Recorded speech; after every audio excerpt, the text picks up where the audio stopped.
Бүгүн биз мамлекеттерибиздин ортосундагы стратегиялык өнөктөштүккө негизделген мамилелер жогорку деңгээлде экенин ишенимдүү айта алабыз деп билдирди Кыргыз Республикасынын президенти Садыр Жапаров 25 январда дипломатиялык мамилелердин түзүлгөнүнүн 30 жылдыгына карата өткөн Борбордук Азия жана Кытайдын мамлекет башчыларынын онлайн режимдеги саммитинде. Мамлекет башчысы Борбордук Азия мамлекеттеринин анын ичинде Кыргызстан жана Кытай эл республикасы менен дипломатиялык мамилелердин түзүлгөндүгүнүн 30 жылдыгына арналган иш-чара Борбордук Азия элдери үчүн маанилүү окуя болуп саналарын белгиледи. Биз жалпы күч аракетибизди көптөн бери азап чегип жаткан Афган жеринде мүмкүн болушунча тез арада бекем жана узак мөөнөттүү тынчтыкты орнотууга багыттайбыз деп ишенем. Афганистан элине гуманитардык жардам көрсөтүүнү улантуу зарыл деп эсептейм деп билдирди. Бүгүн 25 январда Кыргыз Республикасынын президенти Садыр Жапаров дипломатиялык мамлекеттердин түзүлгөнүнө 30 жылдыгына карата Борбордук Азия жана Кытайдын мамлекет башчыларынын онлайн форматтагы саммитинде. Мамлекет башчысы Кыргызстан бүткүл дүйнөлүк коомчулук эле аймактык жана глобалдык коопсуздук системасынын негизги көйгөйүнө айланган Афганистандагы оор аскердик саясий кырдаалга байланыштуу тынчсыздануусун билдирерин белгиледи. Кытай Кыргызстан Өзбекстан темир жолунун курулушу бир алкак бир жол демилгесинин алкагында флагмандык долбоор болушу керек деп билдирди. 25 январда Кыргыз Республикасынын президенти Садыр Жапаров дипломатиялык мамилелердин түзүлгөнүнүн 30 жылдыгына карата Борбордук Азия жана Кытайдын мамлекет башчыларынын онлайн режимдеги саммитинде сүйлөп жатып, мамлекет башчысы Кытай эл республикасынын төрагасы Си Цзиньпиндин бир алкак бир жол тышкы саясий демилгесин азыркы замандын эң олуттуу жана маанилүү эл аралык инфраструктуралык долбоорлорунун бири болуп саналарын белгиледи. Ал Кыргыз Республикасы аны биринчилерден болуп колдогонун эске салып, бул башка нерселер менен катар тарыхый өбөлгөлөр менен байланышкан жана биздин стратегиялык өнөктөштүн духуна дал келет. Предоставляется господину Садыр Жапарову, президент Кыргызстана. Уважаемый господин Си Цзиньпин, уважаемые коллеги, с большим удовольствием приветствую всех глав государств Центральной Азии и Китая. Прежде всего, хотел бы выразить особую признательность председателю Китайской Народной Республики господину Си Цзиньпину за инициативу проведения этого мероприятия и проделанную работу по подготовке и высокой организации сегодняшнего саммита в онлайн-формате. Мероприятие, посвященное 30-летнему юбилею установления дипломатических отношений государств Центральной Азии, включая Кыргызстан, с нашим великим соседом Китайской Народной Республикой, является значимым и важным событием для наших народов. Сегодня мы можем с уверенностью констатировать высокий уровень отношений между нашими государствами, основанных на стратегическом партнерстве. Самой историей нам предопределено быть соседями. Современный миропорядок переживает период глубинной трансформации и диктует необходимость координации нашей деятельности в вопросах региональной безопасности и обеспечения стабильности, укрепления сотрудничества в политической, экономической, торговой и других важных сферах жизнедеятельности.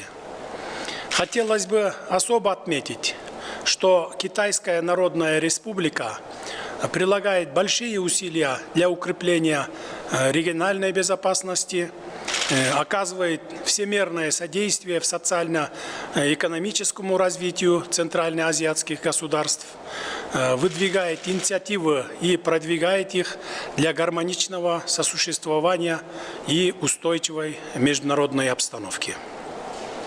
Уважаемые друзья, 30 лет назад, в январе 1992 года, было подписано совместное коммюнике об установлении дипломатических отношений между Кыргызской Республикой и Китайской Народной Республикой. С этого момента началась новая историческая история взаимосвязей Кыргызстана и Китая как дружественных и суверенных соседних государств. Примечательно, что Китайская Народная Республика в числе первых признала независимость Кыргызской Республики. Заложенные в совместном коммюнике принципы взаимного уважения, суверенитета и территориальной целостности, ненападения, невмешательства во внутренние дела, равенства и выгоды, мирного сосуществования по сей день составляют основу кыргызско-китайских отношений. Большим достижением в этой сфере стало полное урегулирование приграничных вопросов между двумя странами и их юридическое оформление соглашениями от 1996 и 1999 годов. Сегодня межгосударственная граница является не разграничительной межой между Кыргызстаном и Китаем, а мостом добрососедства и дружбы двух наших народов. Благодаря взаимным усилиям создан прочный фундамент сотрудничества. Высокая интенсивность политических контактов стала катализатором процессов практического взаимодействия. Основополагающим документом двусторонних отношений по праву является подписанный в 2002 году договор о добрососедстве, дружбе и сотрудничестве между Кыргызской Республикой и Китайской Народной Республикой.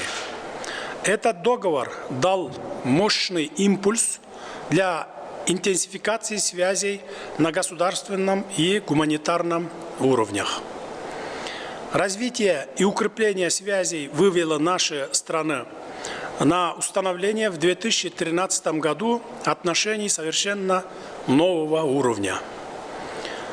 Подписанная в 2019 году совместная декларация о дальнейшем углублении всестороннего стратегического партнерства свидетельствует об отсутствии между Кыргызской Республикой и Китайской Народной Республикой каких-либо вопросов, препятствующих добрососедству и дружбе между нашими народами. С момента обретения Кыргызстаном независимости правительство Китайской Народной Республики оказывает всестороннюю поддержку и помощь нашей стране. С участием китайского капитала в республике реализованы крупные инфраструктурные проекты в области транспорта, энергетики, здравоохранения, ирригации, образования, строительства социальных объектов и другие. И эти проекты имеют важные социально-экономические значения для достижения нами благополучия. Пользуясь такой возможностью, от имени кыргызского народа и от себя лично хочу выразить глубокую благодарность китайской стороне за постоянно оказываемую поддержку и помощь Кыргызстану. Отрадно отметить и то, что между нашими странами на постоянной основе поддерживаются различные инициативы на многосторонних площадках.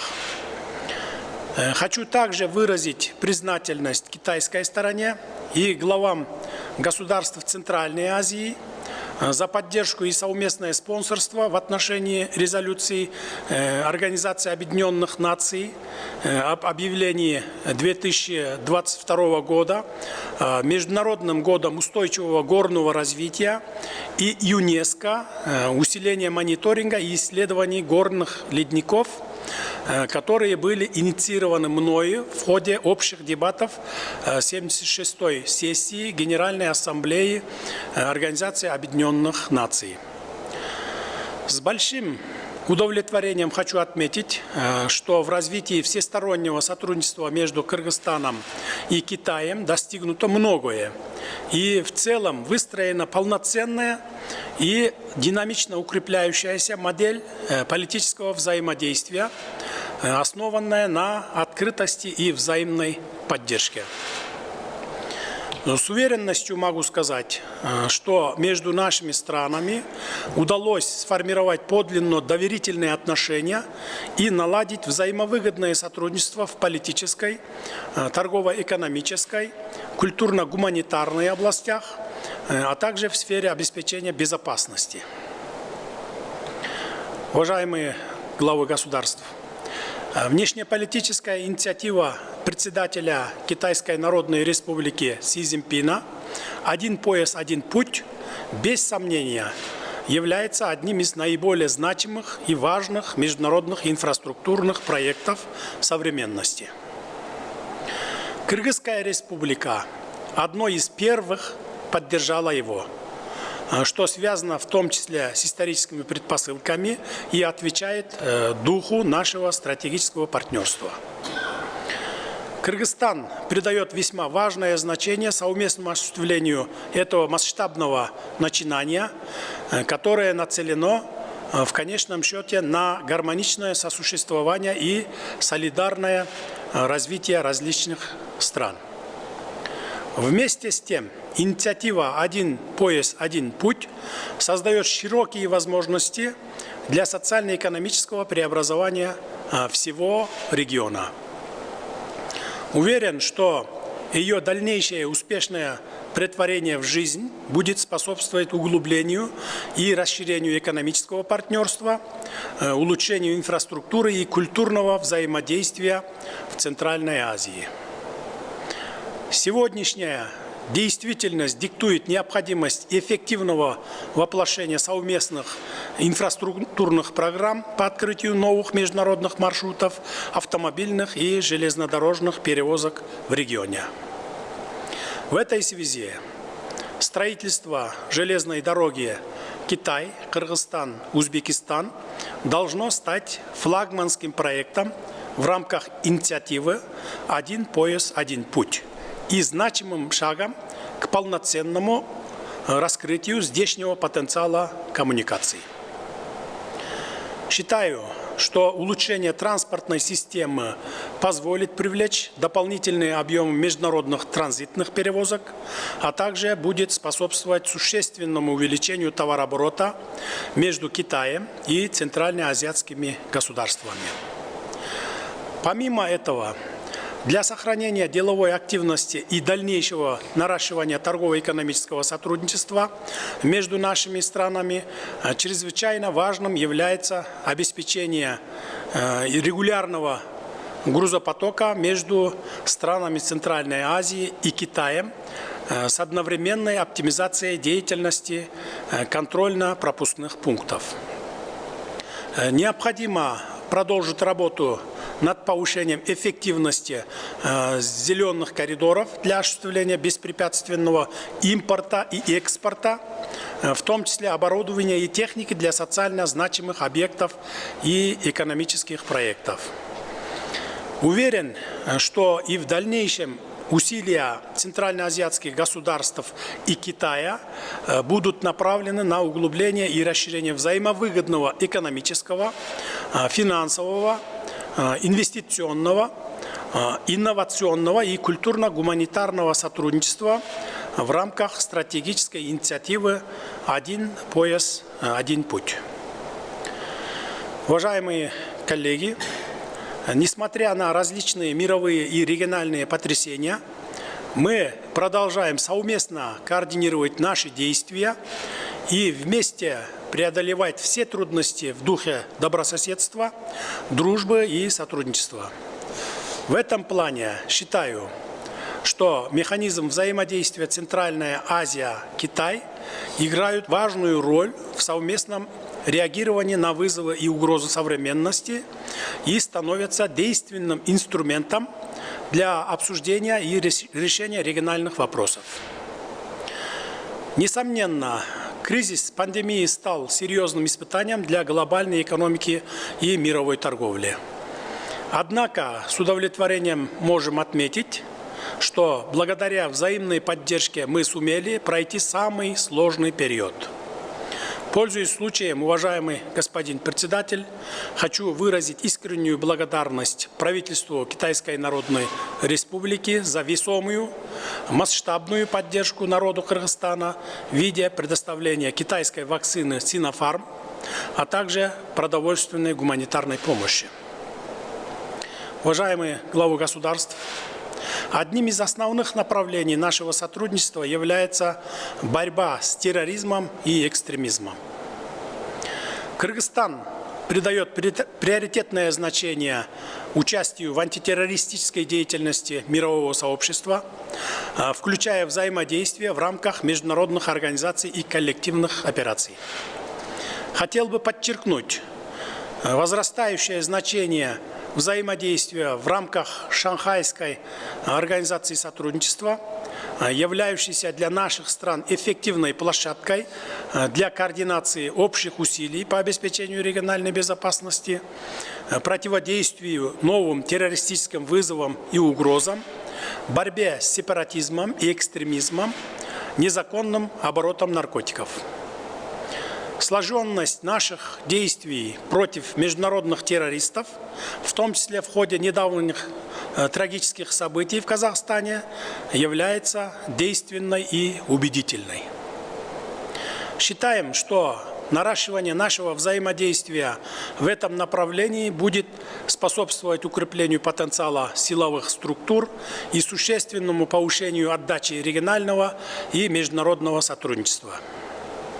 Уважаемые коллеги, Кыргызстан, как и все международные сообщества, выражает обеспокоенность в связи со сложной военно-политической ситуацией в Афганистане, ставшей ключевой проблемой в системе региональной и глобальной безопасности. Сегодня в интересах всей мировой общественности, в том числе стран Центральной Азии и Китая, важно заложить основу будущего диалога и взаимодействия с новыми властями Афганистана по целому ряду наиболее злободневных вопросов текущей повестки дня. Уверен, что мы направим свои общие усилия для скорейшего установления прочного и долговременного мира на многострадальной афганской земле. Считаю необходимым продолжить оказывать гуманитарную помощь народу Афганистана. Дорогие друзья, завершая свое выступление, хочу еще раз поздравить всех вас 30-летием установления дипломатических отношений между странами Центральной Азии и Китаем. Уверен, что дружба и добрососедство будут и впредь способствовать интенсивному политическому диалогу, взаимовыгодному экономическому, культурно-гуманитарному сотрудничеству, направленному на благо наших народов. Хотел бы отметить, что весь мир с нетерпением ждет начала зимних Олимпийских игр в столице Китайской Народной Республики. Проведение Олимпиады в Пекине в условиях сложной эпидемиологической ситуации в мире, подлинно олимпийский дух взаимопонимания, солидарности и дружбы придают уверенность, спокойствие и надежду всем народам, призывают их к единству в преодолении трудностей. Искренне желаю правительству Китайской Народной Республики успешно провести зимнюю Олимпиаду. В заключение, пользуясь этой счастливой возможностью, хочу поздравить вас, господин Си Цзиньпин, и в вашем лице весь народ Китая с наступающим Новым годом по лунному календарю, праздником весны. Спасибо за внимание.